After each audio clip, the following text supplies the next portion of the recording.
never played tennis controversy erupts as John McEnroe's criticism of Novak Djokovic receives furious uproar. The drama from the Australian Open lingers even a week after its conclusion, especially around Novak Djokovic's quest for a record 25th Grand Slam title.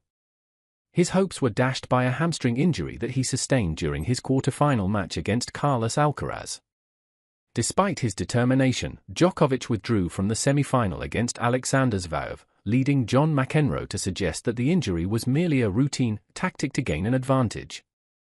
This sparked further debate in the tennis community, with former WTA pro Alexander Stevenson expressing her frustration with the judgment surrounding Djokovic's condition during the match against Alcaraz. Djokovic took a medical timeout to address an issue with his left thigh.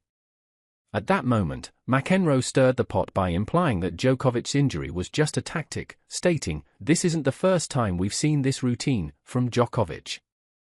Don't be fooled."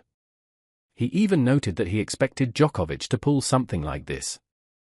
After returning to the court, Djokovic managed to win the match 4-6, 6-4, 6-3, 6-4, but he was clearly struggling and limping throughout.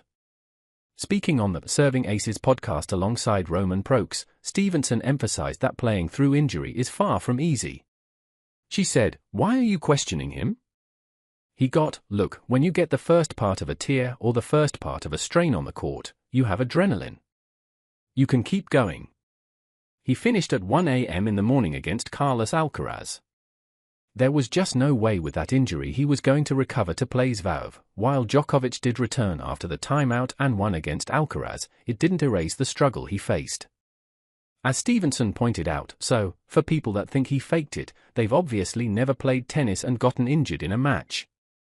Yeah, they're judgy and they just like to say things. But McEnroe himself has dealt with injuries as a 7-time Grand Slam champion and knows how tough it can be. This was, however, not the first occasion where Djokovic was criticized for a medical timeout. Remember back in the 2015 Australian Open when he took a medical timeout while trailing Andy Murray? Murray quipped, "Don't worry about him.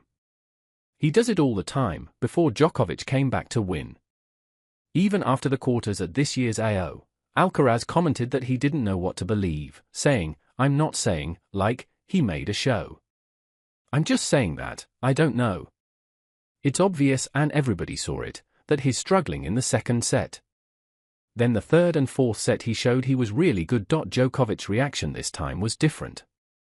After receiving backlash online for his withdrawal from the semi-finals, the Serb took to social media to share his MRI results showing a muscle tear. He cheekily wrote, "Thought I'd leave this here for all the sports injury experts out there." Additionally, he addressed McEnroe's comments and crowd disapproval during his post-match press conference. After losing to Alexander Zverev in the semi-finals, Djokovic didn't explain much about his injury other than he was dealing with a muscle tear. However, the jeers from the Rod Laver Arena crowd as he exited surely stung. Being a 10-time champion on that court makes it even more significant, and Djokovic empathized with the fans' frustration. He remarked, "I don't know what to say. People have come, they paid for the tickets expecting a great match and a big fight, which they didn't get. From that perspective, I can understand. I am doing my best to understand them, but I am not sure whether they understand me or if they even want to understand me." Interestingly, Djokovic was unaware of John McEnroe's critical comments until the press conference. When asked about McEnroe's remarks, he responded, "To be honest, I haven't seen these comments, so I can't say more. What I can say is that it's always easier to judge and criticize than to understand. It's a lesson I've learned in life." It's clear that while he respects the opinions of others, he also values understanding over judgment. As of now, it's uncertain when Djokovic will return to the court. But if history has taught us anything, it's that the GOAT knows how to bounce back stronger than ever. Will he recover in time to chase after his 25th Grand Slam title or even his 100th career title this season?